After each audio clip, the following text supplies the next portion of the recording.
Assalamualaikum warahmatullahi wabarakatuh. Perkenalkan, nama saya Hilma Fauza dari Prodi Psikologi Islam NPM 2231060218. Di sini saya akan mempresentasikan PPT yang berjudul Self-Regulated Learning, mengoptimalkan kemandirian dalam belajar. Faktor permasalahan dari self-regulated learning yaitu yang pertama, banyak belajar mengalami kesulitan dalam mengatur waktu belajar. Kemudian yang kedua, ada kurangnya motivasi intrinsik menyebabkan rendahnya pencapaian akademik. Kemudian yang selanjutnya, ketergantungan pada bimbingan eksternal menunjukkan lemahnya kemandirian belajar. Aspek-aspek self-regulated learning. Yang pertama, metakognisi, yaitu kesadaran dan pengaturan proses berpikir sendiri. Yang kedua, motivasi, dorongan internal untuk mencapai tujuan belajar. Yang ketiga, perilaku, strategi belajar aktif dan pengelolaan waktu. Dan yang keempat, lingkungan, kemampuan menyesuaikan lingkungan untuk mendukung proses belajar. Dan ada definisi self-regulated learning. Self-regulated learning atau SRL adalah proses aktif di mana individu menetapkan tujuan belajar, memonitor, mengontrol, dan mengevaluasi kognisi, motivasi, dan perilaku mereka yang semuanya diarahkan dan dikendalikan oleh tujuan pembelajaran pribadi. Faktor yang mempengaruhi SRL. Faktor internalnya yaitu yang pertama, motivasi diri, efikasi diri, dan kemampuan metakognitif.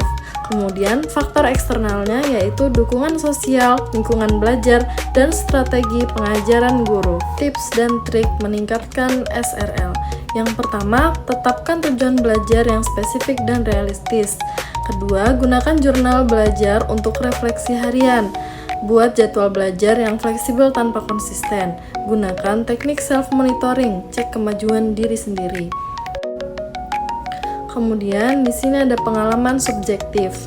Saya mulai merasa lebih percaya diri ketika saya mulai mencatat progres belajar saya setiap hari.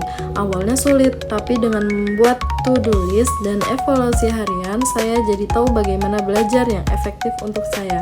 Dari mahasiswa psikologi semester 4. Hasil penelitian terkait judul Self-Regulated Learning in Student with Online Learning System bisa menerapkan 3 fase SRL, forethought atau perencanaan dan kepercayaan diri, performance, dan yang terakhir reflection.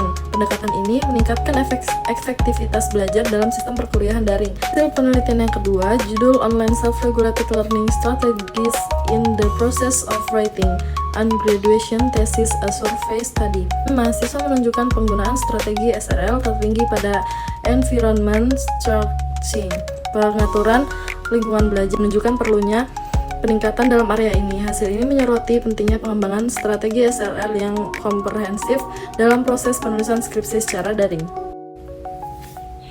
Dan yang terakhir, ini ada link jurnalnya. Yang pertama, Self-Regulated Learning in Student with Online Learning System. Dan yang kedua, Online Self-Regulated Learning Strategies in the Process of Writing Undergraduate Thesis, a Survey Study.